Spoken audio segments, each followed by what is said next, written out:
When you try and create the future, you look at what's currently the case and extrapolate down the road the best that you can. Human progress tends to run very slowly in terms of our political activities, our emotions, our social structure, our evolution. 200 years isn't much of a difference. Technologically, you're looking at great progress over time. One of the first things we talked about was, well, is everything in the future going to be different than everything now? That was fun, creating the world of 250 years from now. Joe was very into all of that. He's been a science fiction writer for most of his life, and so he kind of led the parade. The main thing for me was to keep it realistic, to look at today's technology and say, okay, what logically might come down the road at us. The first kind of cornerstone that we laid was that human technology had to stay within the realm of physics as we understand physics and the way the universe works today. One thing that had been current in my head from the beginning was to use O'Neill Station. We chose one of Gerald O'Neill's designs. He's one of the pioneers of space colonization. He came out with a book that was called The High Frontier, and it very compellingly made a case that we had the technology to put large space stations in orbit. The idea of this massive sort of cigar-shaped ship that was spinning on its own axis, and the idea that if you spun something of that kind of mass, you would generate your own gravity. One of the things that he also made a case for was having green belts. This was a new image for television because it provided a sense of expanse. When you are in space, the idea of having things that are green around you is very attractive. We tried to apply the question of what is real and what works, not just to the exterior, but the interior of the station as well. Every door on Babylon 5 was a guillotine-type door where it came up and down, a jackknife door where it came in, swung from the side, or two doors that parted in the middle like sliding doors, or had different unusual ways of movement.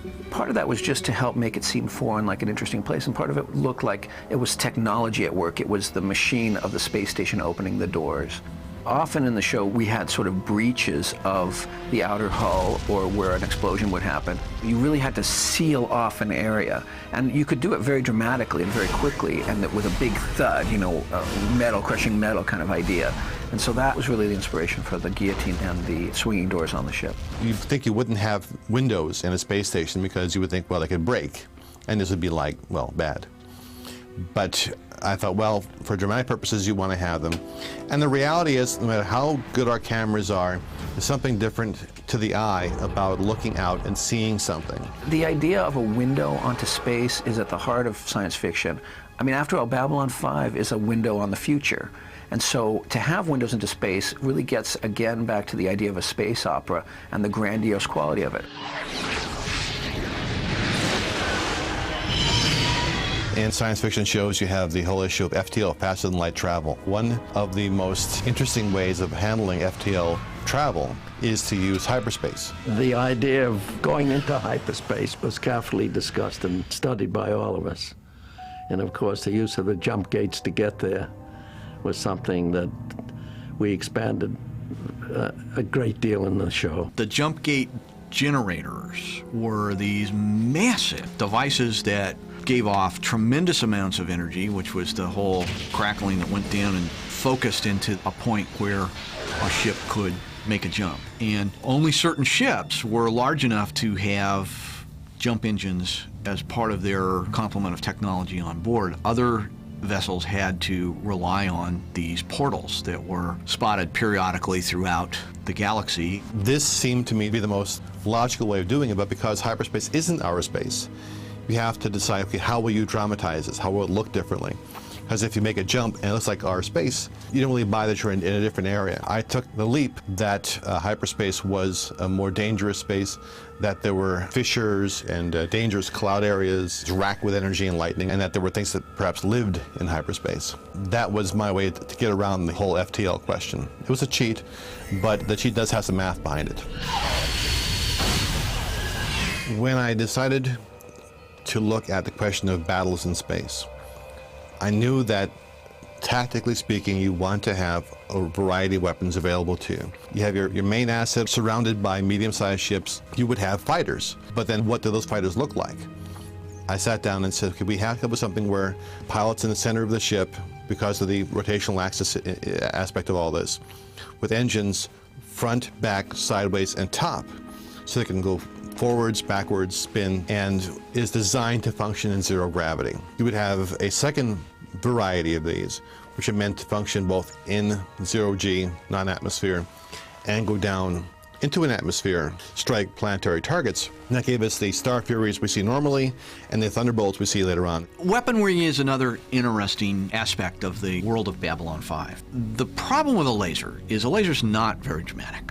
When the laser fires, you don't see a little beam of light trace across to it. So we really wanted to come up with something that was a projectile, a burst, a plasma, that gave us something that we could follow like a tracer bullet. So we came up with our plasma weapons on the Star Furies. The notion that these turrets on the ships would have to be counterweighted with some kind of thruster firing because they would shoot and they would like make the ship, list. Actually, some of the shots wound up showing a lot of these things. The ships had a real great inertia when they crashed into one another and the pieces, came off. But that's just me getting, liking the shots. And then each one of our alien ships, they had weapons which were probably just too arcane for our poor little Earth minds to understand, that were also very powerful and nasty looking. The whole question of sound in space was one that the fans and I thought about endlessly. There were two sides to, even amongst ourselves, about sound in space. Because here we are, we're dealing with the physics, and now we have to go to the next level of, okay, do we hear stuff? Finally, I sat down with some NASA guys and said, look, help me work this out. Now, there's no sound in space, correct? They said, well, technically speaking, correct. I said, what do you mean, technically speaking, correct? Well, where there's an explosion, there is atmosphere inside the ship. So where that atmosphere bubble comes out, the sound will travel with it. Eventually it'll disperse into nothingness. Also, there's a shock wave that comes away from the explosion, which if it hits a nearby ship, would register like ringing a bell.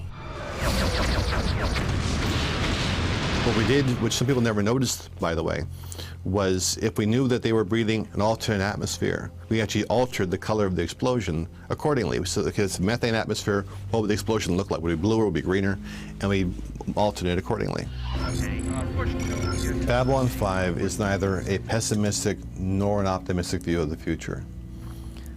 I don't believe we will solve all of our problems in 200 years. We haven't solved them in the last 6,000 years. We aren't going to solve them in 200. But it's important to say that our failings go on, but our nobilities also go on. We will carry into space with us our frailties, our foibles, our humor, and our nobility.